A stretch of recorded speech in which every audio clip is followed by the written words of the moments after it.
Bonjour à tous chers mortels, c'est Dragma, on se retrouve pour un nouvel avis manga sur Chainsaw Man. Je ne sais pas du tout si je le prononce bien. Si c'est pas le cas, je demande excuses d'avance. Alors, ce manga qui est un shonen, alors là, on le redit, hein, mais il est à l'extrême. Hein. Moi, personnellement, je l'aurais mis sans hésitation dans du seinen. Encore une fois, ils font ce qu'ils veulent là-dessus, hein, mais bon.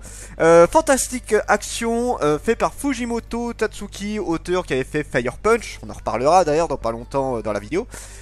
Pour l'histoire, nous suivons Denji, un gars... Enfin, là c'est plus un adolescent qui, depuis sa plus jeune enfance, a des dettes monstrueuses à cause de son père, qui avait eu des dettes vis-à-vis de la mafia, ce genre de truc.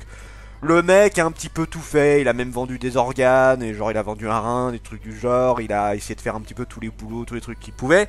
Le problème c'est que bah genre les dettes qu'il a sont juste faramineuses et du coup c'est un petit peu compliqué. Donc il a trouvé un truc, c'est qu'il a trouvé Pochita, un petit démon tronçonneuse, une sorte de chien avec des tronçonneuses sur la gueule, qui est un démon qui va accepter de, de vivre avec lui parce qu'il lui a sauvé la vie. Denji a sauvé la vie à Pochita. Et il fait de la chasse aux démons, du Devil Hunter. Et du coup, voilà, c'est un truc qui rapporte beaucoup plus, que la mafia lui paye beaucoup plus pour ça. Sauf qu'à un moment donné, bah, la mafia va se faire choper par des démons et vont lui faire un sale coup. Et ils vont le buter, ils vont le buter. Et il va faire un pacte avec Pochita où il va fusionner avec lui. Donc Pochita sera à l'intérieur de lui et il va devenir un mix entre humain et démon, donc il peut se transformer en Tetman Man, là la bestiole qu'on voit sur la couverture, donc avec des tronçonneuses de tous les côtés. D'ailleurs, alors juste petite réflexion, je suis très fan du look de sa transformation, enfin pas spécialement les tronçonneuses dans les bras, bon ça c'est assez classique, mais j'aime bien le côté qu'il a sur la gueule, surtout la gueule qu'il a, je la trouve juste magnifiquement bien foutue. Là, je suis très fan du design sur le personnage. Alors, pour ce qui est de l'histoire, donc après avoir fait ça, il va se faire repérer par une organisation qui s'occupe de chasser les démons et ils vont le récupérer pour voilà s'en servir parce qu'ils essaient de trouver des nouveaux moyens de tuer plus facilement les démons. Et bien évidemment, un humain qui peut se transformer en démon, c'est un sacré avantage parce qu'il est beaucoup plus efficace pour tuer d'autres démons. Il va accepter parce que bah, déjà grâce à ça, là il a plus de dettes, les dettes ont disparu avec ses Yakuza. Et surtout, vu qu'il était en dèche H24, il mangeait quasiment rien, il avait pas vraiment de toit, enfin si on veut, c'était une sorte de bidonville le truc qu'il avait. Il avait pas vraiment de gros plaisir, et pas beaucoup d'occupation, enfin bref, il survivait comme il pouvait. Et là, le simple fait d'avoir quelqu'un qui fait attention à lui, qui lui propose de manger, de s'occuper de lui, tout ça, et ben ça lui suffit largement. Alors je sais pas j'ai pas trop regardé les avis sur par rapport à ça, je sais pas si certains ont trouvé ça, le personnage peut-être trop simplet, mais vu ce qu'il a vécu, j'arrive à concevoir un personnage qui un rien peut lui plaire. Et là, à la limite, il est presque en train de réellement vivre. Je veux dire, il commence tout juste à s'intéresser à des trucs de la vie parce qu'avant il était trop occupé sur les dettes et à survivre et du coup il pouvait pas se permettre d'autre chose.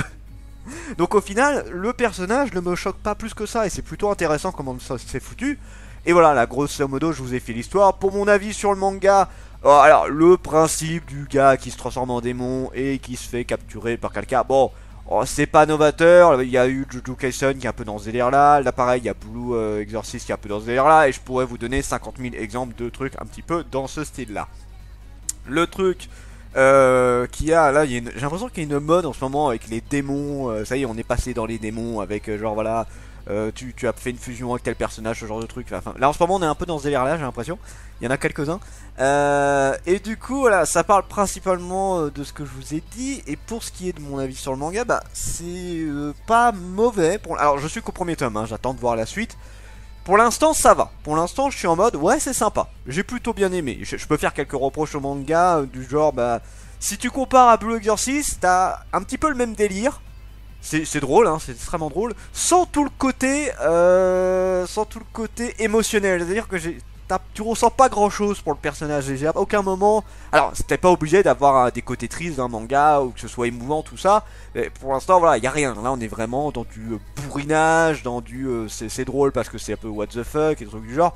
Là, pour l'instant, si le manga reste dans cette idée-là... Ok, là j'ai pas de problème avec ça, on est dans quelque chose, le manga a posé ses bases, le manga a son idée, et j'ai pas de problème avec ça. Là ça va, je veux dire, j'ai lu le truc, j'ai fait bon voilà. Disons que voilà, quand je le lisais, j'avais l'impression de voir un peu Blue Exorcist, mais sans le côté émotionnel. Mais ça reste très cool, le personnage est intéressant, je le redis, le personnage est très intéressant. J'attends de voir pour les autres parce que j'ai pas vu beaucoup de personnages ultra intéressants. On a la fille là qui s'occupe de lui, qui l'a recruté, qui m'a l'air un petit peu particulière. Il y a un mec du coup qui s'occupe de lui. Bon, lui ça va être le mec lambda, tu sais, ultra sérieux. Bon, le mec que j'en ai rien à foutre en général. Il y a une autre, là il y a une démon qui du coup qui est avec lui. Là par contre elle m'intéresse, j'ai hâte de voir comment elle va être développée parce que je pense que ça peut être un personnage très intéressant. Et après voir ce que ça va donner parce que là pour l'instant le seul truc que le manga nous vend c'est qu'il va se battre contre différents démons. Il n'y a pas d'objectif pour l'instant, le seul objectif du manga c'est que le mec est dans une organisation de Devil Hunter et qu'il est là en mode ah c'est cool je peux manger, j'ai un toit tout ça, on s'occupe de moi, je suis content. Alors, encore une fois, j'ai pas de problème avec ça parce que, je le redis, quand tu vois le passé qu'il a eu, les plaisirs simples, c'est quelque chose d'important pour lui. Il est bien au-dessus de nous et je peux le concevoir, j'ai aucun problème avec ça. Maintenant, on va pas pouvoir se contenter de ça tout le temps. Il va falloir avoir quelque chose d'autre derrière, je pense. On va voir comment ça évolue. Pour l'instant, j'attends de voir comment elle évolue. Potentiel du manga, donc je le redis, pour l'histoire, c'est assez classique, hein, rien d'exceptionnel. Là, ce qui fait un peu la force du manga, je trouve, c'est plus le personnage. Et la transformation en démon, surtout la transformation en démon que je trouve extrêmement classe. Pochita je l'aime bien, même si on l'a pas vu beaucoup, Pochita je le trouve assez marrant, on l'a vraiment pas vu beaucoup, mais voilà, il est attachant, pour le peu qu'on le voit. Et Denji, bah à voir, parce que là pour l'instant il est drôle, à voir s'il va pas devenir ultra lourd au bout d'un moment. C'est un petit peu le truc que je me pose comme question. Le dessin, le dessin est pas exceptionnel, mais bon on avait l'habitude avec Fire Punch, c'était... il misait pas sur les décors, le dessin était un petit peu particulier, mais ça allait. Disons que voilà, les personnages c'est des dessins un petit peu particuliers, mais ça passe.